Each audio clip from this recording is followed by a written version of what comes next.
দেখুন, যে খবর সামনে আসছে তা পাকিস্তানের জন্য অত্যন্ত বিপজ্জনক। ডুরান্ট লাইনে পাকিস্তান সেনাকে ফের কাঁপিয়ে দিল আফগানিস্তানের সেনাবাহিনী এবং এই সংঘর্ষে 5 জন পাকিস্তান সেনা সম্পূর্ণভাবে খতম হয়েছে।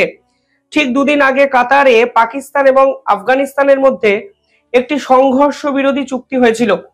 সেই চুক্তির পরেও আফগানিস্তানের দাবি যে পাকিস্তান বারবার আফগানিস্তানকে উত্ত্যক্ত করার চেষ্টা করে এবং আজকে প্রতিশোধ আফগানিস্তানের পক্ষ থেকে নেওয়া হয়, যেখানে ডুরান্ট লাইনে পাকিস্তানের একাধিক চেকপোস্টকে গুড়িয়ে দিয়ে 5 জন পাকিস্তান সেনাবাহিনী সদস্যকে সম্পূর্ণভাবে শেষ করে দিল আফগানিস্তানের তালিবানরা। এই মুহূর্তে সংঘর্ষ বিরতি নিয়ে দুই দেশের মধ্যে কিন্তু কথাবার্তা হচ্ছে অন্য একটি রাষ্ট্রে, এবং পার্টিকুলারলি তুরস্কতে এই কথা হচ্ছে এবং দুই দেশই সংঘর্ষ বিরতি চাইছে, তা কিন্তু এক পক্ষে পরিষ্কার। কিন্তু যখন দুই দেশের মধ্যে শান্তি চুক্তি হতে পারে এইরকম একটা আভাস তৈরি হয়েছে, ঠিক তখনই নতুন করে সংঘাত, যার ফলে পাকিস্তান কিন্তু কার্যত আফগানিস্তানকে হুঁশিয়ারি দিয়ে বলে দিল এটি যুদ্ধের সম্ভাবনা তৈরি করলো সম্পূর্ণ বিষয়টায়। যেখানে আজকে শান্তি চুক্তির মধ্যে যখন এই কথাবার্তাগুলো হয়, দুই দেশের মধ্যে 15 ঘন্টা কথা হয় এবং 15 ঘন্টা কথার মধ্যে আফগানিস্তান স্পষ্ট দাবি করে যে পাকিস্তান যেন এরপরে কখনো এয়ার স্পেস ভায়োলেশন না করে, হঠাৎ করে তাদের রাষ্ট্রে ঢুকে যেন এয়ার স্ট্রাইক না করে এবং সাধারণ নিরীহ মানুষদের যেন না মারে।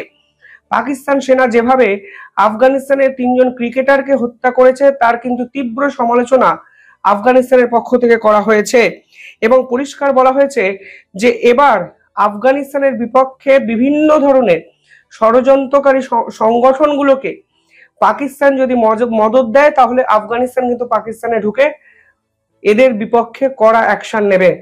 পাকিস্তানের পক্ষ থেকে কি চাওয়া হয়?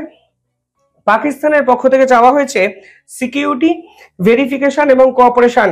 এমনকি পাকিস্তান দাবি করে যে পাকিস্তান সেনাবাহিনীকে যেন আফগানিস্তানকে ঢুকতে দেওয়া হয় এবং আফগানিস্তানে যেখানে তেহরিকি তালিবানের ক্যাম্প আছে সেগুলো যেন নষ্ট করার পূর্ণ অধিকার পাকিস্তান সেনাবাহিনীকে আফগানিস্তানের সরকার দেয়। আফগানিস্তান স্পষ্ট জানিয়ে দেয় কোনো অবস্থাতেই পাকিস্তান সেনাবাহিনীকে আফগানিস্তানে ঢুকতে দেওয়া হবে না। আমাদের দেশে অর্থাৎ আফগানিস্তানের ভিতরে যা হবে তা একমাত্র দেখভাল করার দায়িত্ব আফগানিস্তানের। পাকিস্তানের সেনাবাহিনীর এই দাবি সকলকে চমকে দিলেও আফগানিস্তান কিন্তু এরপর পাল্টা আক্রমণ করে বুঝিয়ে দেয় এই আফগানিস্তানকে যদি সহজভাবে পাকিস্তান সেনাবাহিনী নেয় তাহলে কিন্তু নিঃসন্দেহে ভুল করছে। পাশাপাশি পাকিস্তান এই মিটিং জুড়ে সম্পূর্ণভাবে নিজেদের ব্যক্তিগত কিছু কথাবার্তা তুলে ধরে। সেখানে তারা বলে যে তেহরিকি তালিবান যারা দিনের পর দিন পাকিস্তান সেনাবাহিনীকে খতম করছে তাদের মেন ক্যাম্প নাকি আফগানিস্তানের কাবুলে, এবং কাবুল থেকেই নাকি তেহরিকি তালিবান আসলে পাকিস্তান সেনার বিপক্ষে অপারেশন চালাচ্ছে। আফগানিস্তানের পক্ষ থেকে দাবিকে সম্পূর্ণভাবে উড়িয়ে দেওয়া হয়, ফলে এর সপক্ষে কোনো প্রমাণ পাকিস্তান সেনাবাহিনীর কাছে নেই। ফলে এই রকম একটি দাবি আন্তর্জাতিক স্তরে এই ধরনের শান্তি চুক্তির আলোচনার মধ্যে পাকিস্তান সেনাবাহিনীটি কিভাবে করলো সেটাই কিন্তু বড় প্রশ্ন। আর এরপরে যে খবর আসতে শুরু করে সেখানে দেখা যায় আফগানিস্তান এবং পাকিস্তান ফের সংঘাতে জড়িয়ে পড়লো এবং জড়িয়ে পড়ার পর পাকিস্তানের 5 জন সেনাবাহিনীর সদস্যকে সিজফায়ার ভাঙার অপরাধে যোগ্য জবাবটা দিল আফগানিস্তানের সেনাবাহিনী। অর্থাৎ যুদ্ধ থামার কোনো সম্ভাবনা তৈরি হলো না, পিস টক কার্যত ভেস্তে গেল এবং দুই দেশ কিন্তু নিজেদের মধ্যে যুদ্ধে জড়িয়ে পড়ল। পাশাপাশি ভারতের পক্ষ থেকেও 30,000 সেনাবাহিনীর সদস্যকে স্যার ক্রিকে ডিপ্লয় করা হলো, যা কিন্তু অত্যন্ত গুরুত্বপূর্ণ একটি মুভ। এই অবস্থায় দাঁড়িয়ে স্যার ক্রিকে ভারতের সেনাবাহিনীর ডিপ্লয়মেন্ট পাকিস্তানকে কিন্তু আতঙ্কগ্রস্ত করে তুলল। কিছুদিন আগে স্যার ক্রিকে পরিদর্শনে এসেছিলেন পাকিস্তানের জেনারেল। এই স্যার ক্রিককে নিয়ে পাকিস্তান এখন ভারতের সঙ্গে সংঘাতে জড়িয়ে পড়ার জায়গায় পৌঁছে গেল, কারণ কিছুদিন আগে পাকিস্তানের জেনারেল এই স্যার ক্রিক পরিদর্শনের পর ভারতের বিপক্ষে যুদ্ধের হুঁশিয়ারি দিয়েছিল। আর ভারত যুদ্ধের হুঁশিয়ারি দেয়নি, ভারত 30,000 সৈন্যকে স্যার ক্রিকে কিন্তু ডিপ্লয় করে দিল, যা কিন্তু পাকিস্তান স্বপ্নতেও ভাবেনি। আর যখন এই খবর সামনে এলো ঠিক তখন দেশের পশ্চিম প্রান্ত থেকে পাকিস্তানের খবর এসছে পাকিস্তান সেনাবাহিনীর উপর আফগানিস্তান আক্রমণে ঝাঁপিয়ে পড়েছে, যার ফলে 5 জন পাকিস্তান সেনা সম্পূর্ণভাবে শেষ হয়ে গেছে। পাশাপাশি আরো একটি খবর আজকে দুপুরে এসছে যা কিন্তু পাকিস্তানের জন্য নিঃসন্দেহে ভয়ানক। সেখানে বলা হয়েছে ইসরায়েল এই মুহূর্তে সিদ্ধান্ত নিয়েছে তাদের টপ মোস্ট 4 জন অফিসিয়ালকে ভারতে পাঠাবে, কারণ তাদের কাছে খবর আছে পাকিস্তানের পিওকেতে হামাস পাকিস্তানের জঙ্গি সংগঠনগুলোর সঙ্গে একসঙ্গে মিলে কাজকর্ম করতে শুরু করে দিয়েছে। অর্থাৎ হামাস এই মুহূর্তে ভারত বিরোধী ষড়যন্ত্রে লিপ্ত, তা কিন্তু ইসরায়েল মনে করছে। এবং এই মনে করার পর তারা ভারতের সঙ্গে একটি হাই লেভেল মিটিং অর্গানাইজ করতে চলেছে, যেখানে আগামী 6 মাসের মধ্যে নেতানিয়াহু, ইসরায়েলের প্রেসিডেন্ট, ইসরায়েলের প্রধানমন্ত্রী, প্রতিরক্ষা মন্ত্রী এবং বিদেশ মন্ত্রী ভারত সফরে আসেন।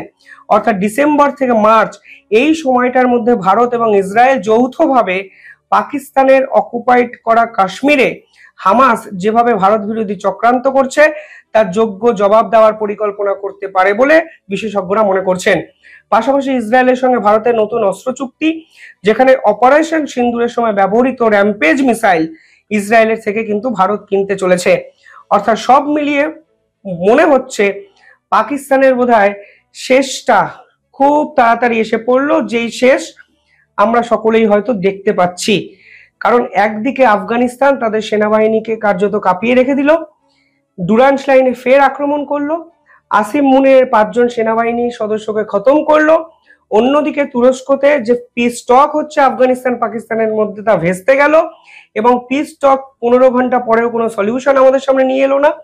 উল্টে এই মুহূর্তে তেহরিকি তালিবান তাদের দেশের মধ্যে শেষ 12 ঘন্টায় প্রায় 20টি অপারেশন চালালো তাদের পুলিশের হেডকোয়ার্টার এবং মিলিটারি ইনফ্রাস্ট্রাকচারকে টার্গেট করে, এবং বালুচিস্তান লিবারেশন আর্মি ক্রমাগত তাদের বিপক্ষে একের পর এক অ্যাকশন নিয়েই যাচ্ছে।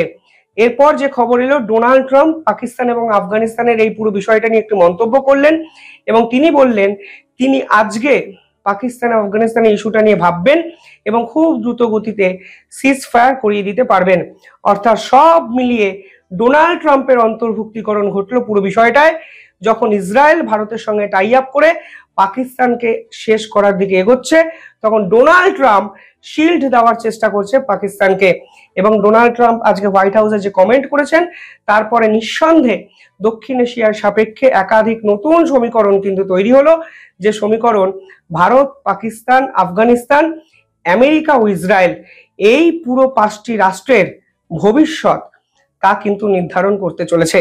সব মিলিয়ে বিপদে আসিম মুনির, যতই মুখে পারমাণবিক হামলার হুমকি দিক না কেন, তাদের যে হাওয়াটা আলটিমেটলি বেরিয়ে গেছে তা কিন্তু আন্তর্জাতিক স্তর স্পষ্ট ধরে ফেললো। দেখতে থাকুন দ্য ইন্ডিপেন্ডেন্ট বেঙ্গল।